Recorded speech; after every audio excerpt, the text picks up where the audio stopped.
Hare Krishna dear devotees, so I am back with a new Bhagavatam कथा video after 2 weeks. तो पिछले video में हमने कथा सुनी थी। भगवान नारायण ने चतुश्लोकी भागवत द्वारा ब्रह्मा जी को ज्ञान प्रदान किया। ये दूसरा स्कंद था। अब इस वीडियो में हम देखेंगे विदुर जी की उद्धव और मैत्रेय ऋषि से भेंट कैसे हुई, तीसरा स्कंद। तो चलो शुरू करते आज का वीडियो बिना किसी टाइम वेस्ट के।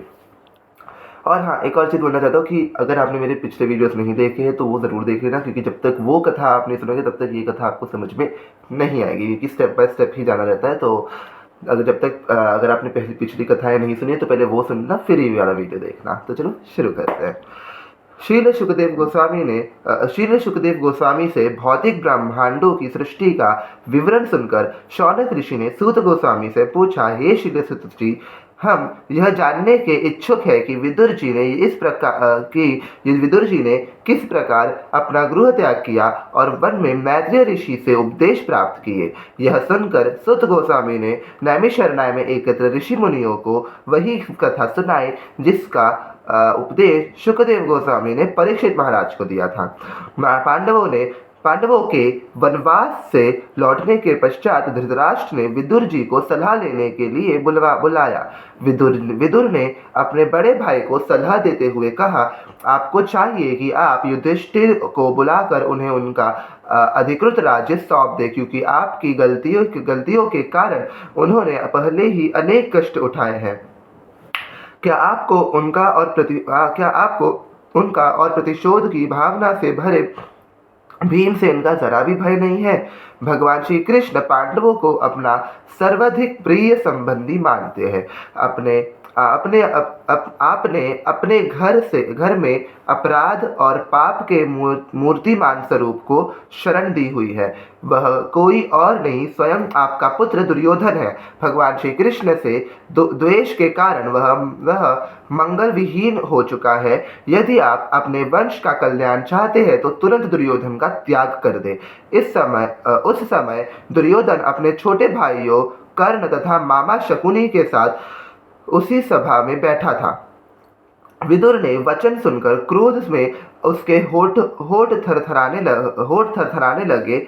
चिल्लाते हुए उसने कहा कि इस दासी पुत्र को यहाँ आने का निमंत्रण किसने दिया है? यह कपटी जिस थाली में खाता है उसी में छेद कर रहा है। इसे तुरंत राजमहल से बाहर फेंक दिया जाए, और ध्यान रहे यह अपने साथ अपनी सासों के अतिरिक्त अन्य कुछ न ले जाने पाए। तीक्ष्ण बाण रूपी इन वचनों से विदुर का हृदय मरमराहत हो गया, परंतु उन्होंने दुर्योधन के इस कार्य को भगवान की माया शक्ति का ही एक रूप देखा। वे समझ गए कि इस कार्य द्वारा भगवान चाहते हैं कि वे राजमहल की गंदी राजनीति से स्वयं को मुक्त करके एकचित से उनकी शरण ग्रहण करे।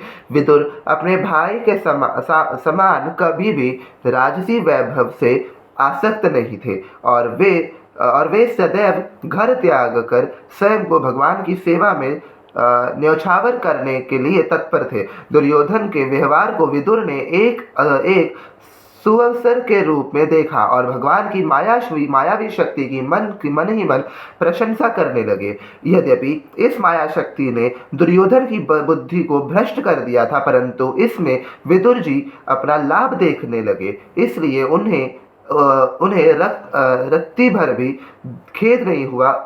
इतना ही नहीं, उन्होंने हृदय से दुर्योधन को धन्यवाद दिया और अपने धनुष बाण को महल के द्वार पर ही छोड़कर तुरंत अपनी तीर्थ यात्रा पर निकल पड़े। विदुर जी चाहते तो वहां से सीधे द्वारका में भगवान श्री कृष्ण के पास जा सकते थे, परंतु नम्रतावश धृतराष्ट्र और दुर्योधन के संग से स्वयं को दूषित मानते हुए उन्होंने ऐसा नहीं किया। वह विचार करके कि जब तक व्यक्ति अपने पापों से 100% मुक्त नहीं हो जाता तब तक वह भगवान का सानिध्य प्राप्त नहीं कर सकता। वे भगवान के निकट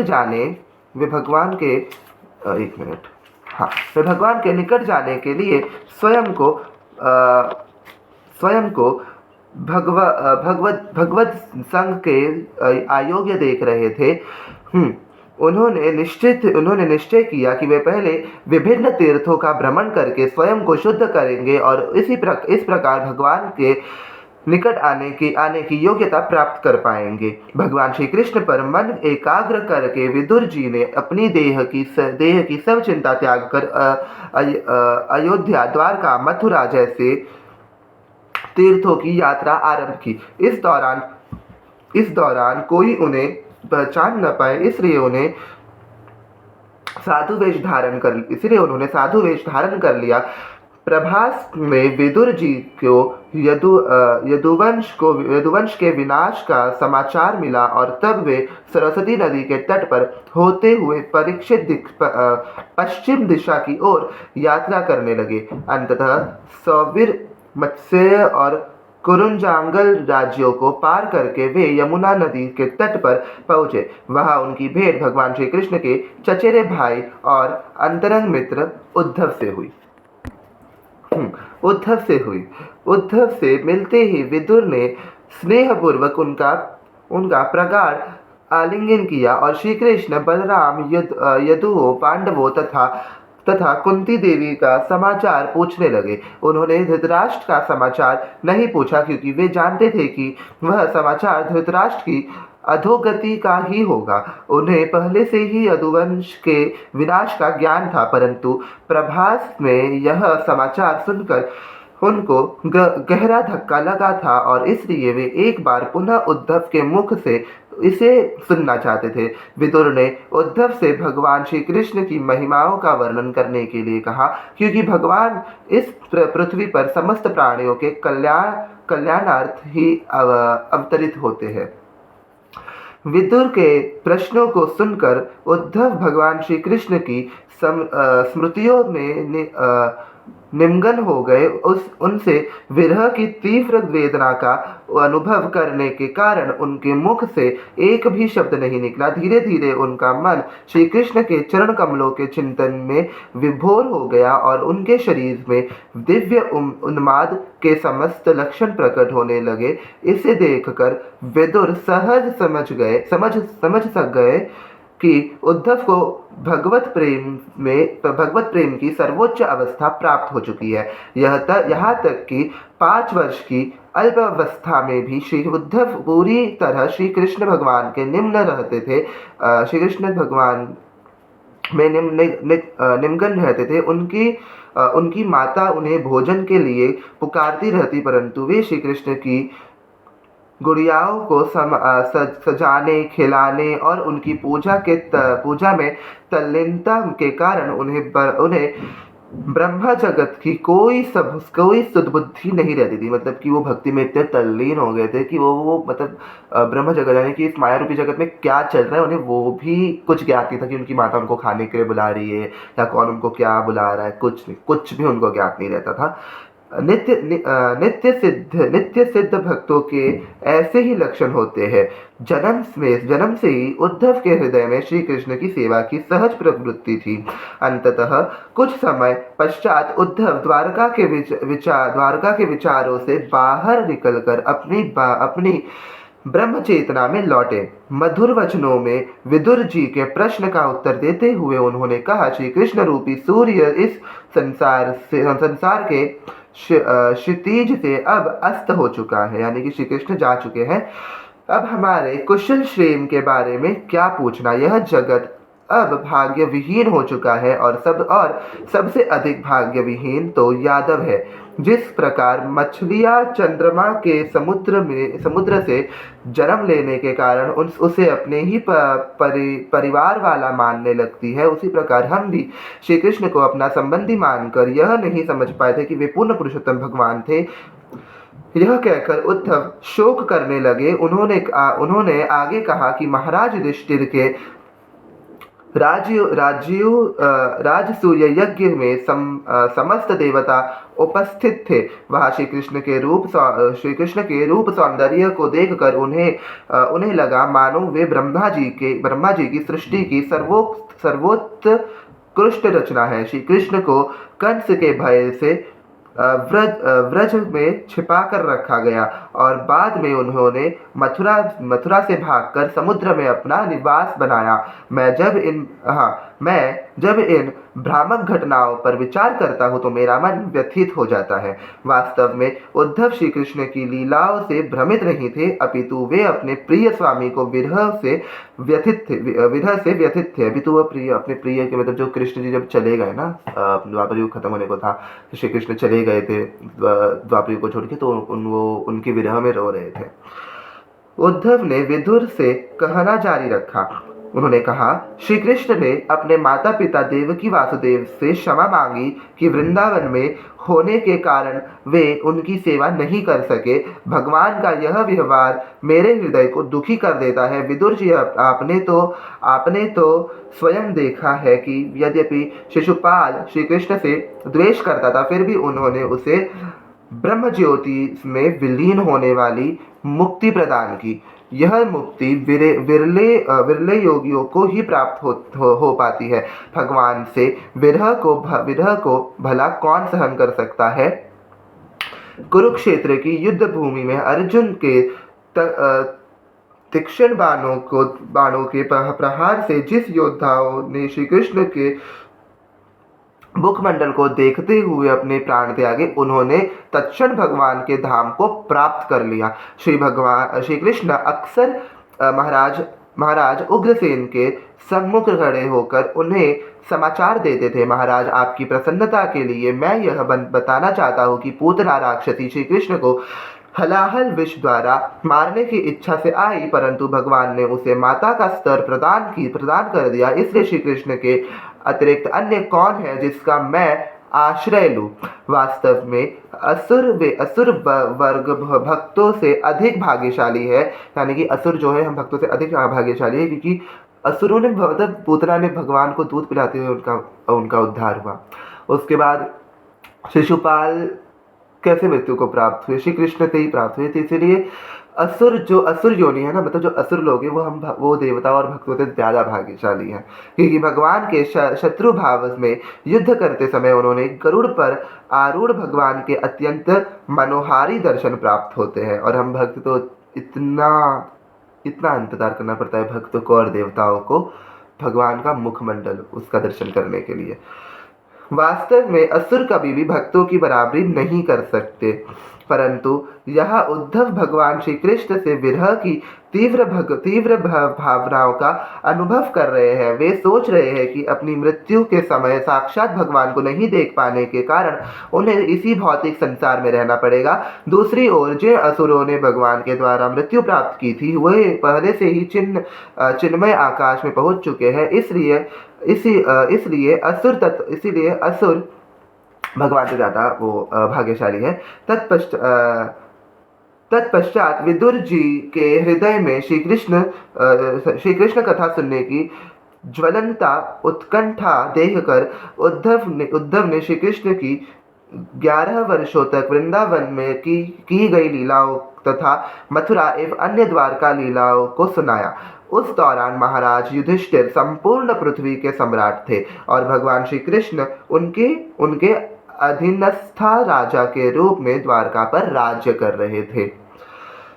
श्री कृष्ण ने अनेक वर्षों तक एक गृहस्थ की भूमिका निभाई, परंतु अंततः उन्होंने स्वयं को उससे आसक्त कर लिया और जब उनकी प्रकट लीलाओं के स्वरण का समय निकट आया, उन्होंने उद्धव से द्वारका छोड़कर बद्रिकाश्रम जाने के लिए कहा। भावी घटनाओं की पूरी जानकारी होने के कारण भगवान चाहते थे कि उद्धव बद्रिकाश्रम में नर नारायण ऋषि के भक्तों के संग में रहे और उन्हें उनके विरह से उत्पन्न होने वाली पीड़ा से राहत पा सके। अपने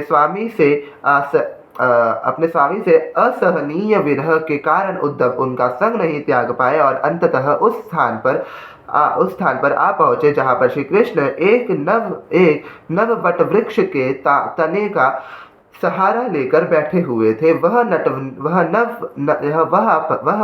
नव वट वृक्ष दर्शाता है कि यह ब्रह्मांड सबसे छोटा और तरुण है, तथा उनका सहारा लेकर श्री कृष्ण का वहाँ बैठना दर्शाता है कि यह प्राकृत जगत ब्रह्म है। भगवान की अंग कांति श्यामल थी। हाँ, भगवान की जो अंग कांति थी वो श्यामल थी और वे अत्यंत सुंदर दिख रहे थे। उनके नेत्र शांत और नवोदित सूरज की लालिमा से युक्त थे। उनके चतुर्भुज रूप, उनके शरीर के विभिन्न चिन्हों का तथा उनके रेशमी पित्त वस्त्रों को देखकर उद्धव पहचान गए कि वे स्वयं पूर्ण पुरुषोत्तम भगवान है। भगवान श्री कृष्ण वृक्ष से पीठ लगाए बैठे थे। उनका दाहिना पैर उनकी बाई जगह पर टिका था और यद्यपि उन्होंने गृहस्थ जीवन के समस्त सुखों का परित्याग कर दिया था, फिर भी वे अत्यंत उल्लासित थे। उद्धव ने भगवान को प्रणाम किया और उनके निकट बैठ गए। उसी समय वहाँ पर भ्रमण करते हुए मैत्रेय ऋषि का आगमन हुआ। उद्धव पर मंद मंद मुस्कुराते हुए दृष्टि डालते हुए भगवान श्री कृष्ण प्रसन्नता पूर्वक बातें करने लगे। मैत्रेय ऋषि भी, जो एक ज्ञान मिश्र भक्त थे, यानी उनको बहुत ज्ञान था, वे पूर्ण एकाग्रता से श्री कृष्ण के वचन सुनने लगे। भगवान श्री कृष्ण ने कहा कि सदियों पूर्व जब तुम वस्तुओं में से एक थे, तुमने मेरे संग की कामना की थी। यद्यपि अन्यों के लिए यह वरदान प्राप्त करना सहज नहीं है, परंतु मैंने तुम्हें यह वरदान दिया था। उद्धव, विश्वास रखो कि तुम्हें मेरी सर्वोच्च कृपा प्राप्त हुई है और भौतिक संसार में यह तुम्हारा अंतिम जन्म होगा। इस एकांत स्थान में मुझसे भेंट होना तुम्हारा परम सौभाग्य है और शीघ्र ही तुम मेरे दिव्य धाम वैकुंठ को प्राप्त करोगे। ऐसा श्री कृष्ण ने उद्धव को कहा। आगे श्री कृष्ण कहते हैं, उद्धव ने कहा कि हे भगवान, आपके चरण कमलों की प्रेम पूर्वक सेवा में संलग्न भक्तों के लिए धर्म, अर्थ, काम अथवा मोक्ष प्राप्त करना कोई कठिन कार्य नहीं है। परंतु जहाँ तक मेरा प्रश्न है, बिना किसी इच्छा के मुझे आपकी प्रेममयी सेवा का सौभाग्य प्राप्त हुआ है। यद्यपि आपका ज्ञान अपरिमेय है और आपको अन्य किसी से सलाह लेने की आवश्यकता नहीं है, परंतु फिर भी आप एक भ्रमित व्यक्ति की भांति सलाह लेने के लिए मुझे बुलवाते थे।